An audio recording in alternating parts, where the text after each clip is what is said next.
Bayangkan guys, 200 triliun rupiah. Angka yang kalau disusun jadi koin seribuan, bisa bikin jembatan dari Sabang sampai Merauke, lengkap dengan halte di setiap kabupatennya.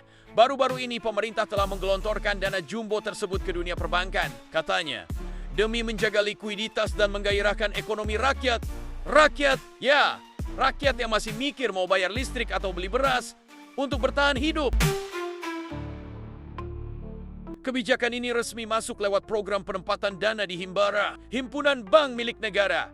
Tujuannya sederhana di atas kertas, agar bank punya ruang napas untuk menurunkan bunga, menyalurkan kredit, dan mendorong roda ekonomi.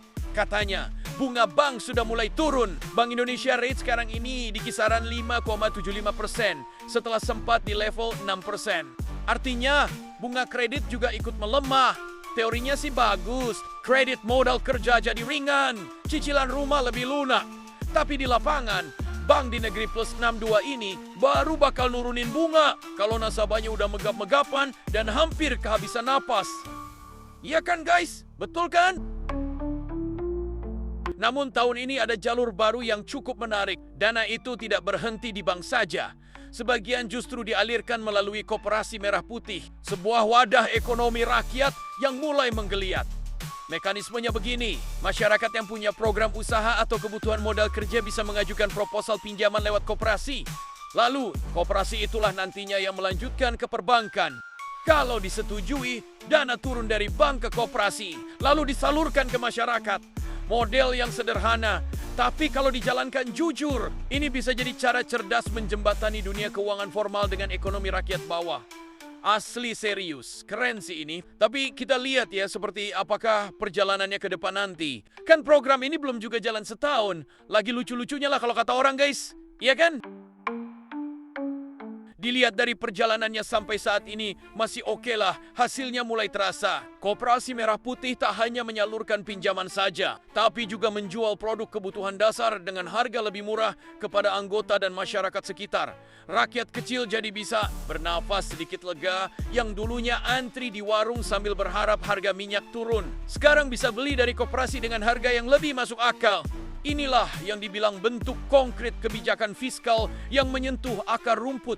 Tidak sekedar angka di neraca negara, tapi denyut ekonomi di lapangan. Namun tentu saja, tidak semuanya yang mengajukan langsung di-approve. Kadang proposal usaha yang bagus bisa nyangkut bukan karena salah isi, tapi karena kalah cepat dengan yang mengajukan pakai jalur orang dalam. Ya kan guys? Indonesia gitu loh. Udah biasa itu mah, nggak aneh. Meski begitu, indikator makro menunjukkan tanda-tanda positif. Indeks kepercayaan konsumen versi Bank Indonesia Oktober tahun 2025 mencapai 127,3, naik dari 124. Publik mulai percaya bahwa uang negara kali ini benar-benar turun ke bawah. Bukan cuma mampir di meja direktur saja. Tidak hanya itu, IHSG pun ikut tersenyum guys. Pasca pengumuman penyaluran dana dan kabar penyitaan aset koruptor, indeks saham sempat menembus 7.350 poin, tertinggi dalam 2 tahun terakhir. Investor asing mulai masuk lagi, bukan karena mereka cinta merah putih, tapi karena mereka mencium aroma stabilitas fiskal. Pencapaian ini jelas beda banget jika dibandingkan dengan era sebelumnya. Era di mana ketika volatilitas IHSG lebih labil daripada perasaan mantan yang diputusin pas lagi sayang-sayangnya. Makan tak enak, tidur pun tak nyenyak.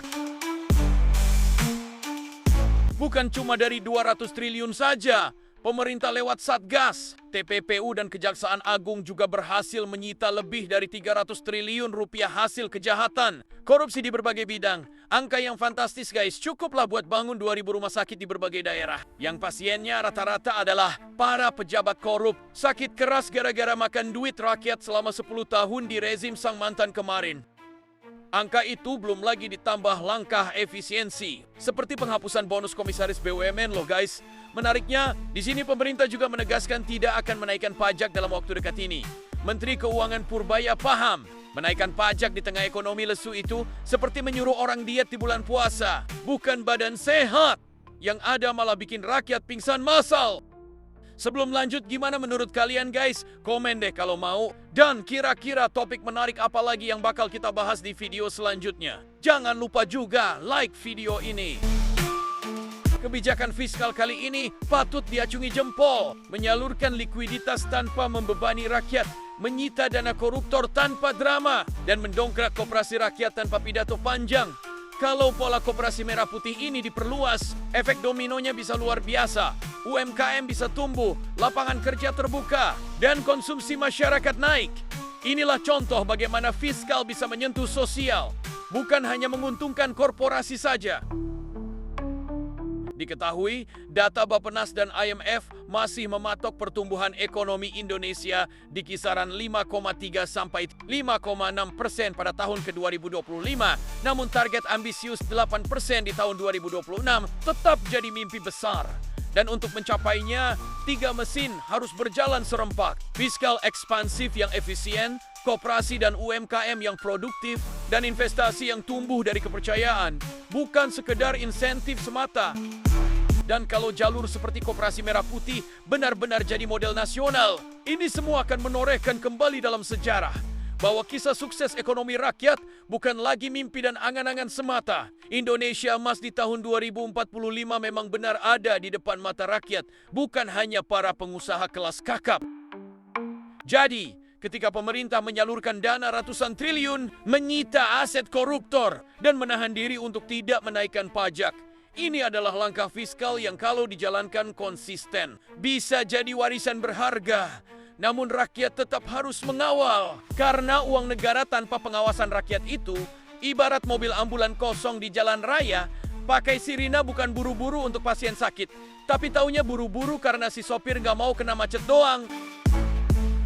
Selama langkah pemerintah ini tidak melanggar hukum dan norma-norma keadilan, selama manfaatnya bisa dirasakan langsung oleh rakyat kecil, dari koperasi lapangan kerja, kesehatan, hingga pendidikan, maka tugas kita bukan hanya mengkritik tapi mengawal dan mendukung. Karena negeri ini tidak akan maju dengan rakyatnya yang hanya diam saja, guys. Baiklah Sobat Nalar, tetap tenang, berikan ruang untuk pemerintah bekerja. Terus amati setiap perkembangan yang terjadi. Namun ingat, jangan mudah terprovokasi. Jaga bangsa ini untuk tetap aman dari orang-orang yang berniat jahat. Jadikan video ini sebagai hiburan yang menstimulus nalar kita untuk tetap sehat dalam berpikir. Ya, walaupun kita juga tahu sih kalau topiknya serius, tapi setidaknya bisa relax dikit lah. Jangan lupa like video ini, komen kalau mau, share, dan juga subscribe. Nyalakan notifikasi kalian lewat tombol lonceng, biar nggak ketinggalan info-info terbaru dari kami. Sampai jumpa di video berikutnya. Wassalam.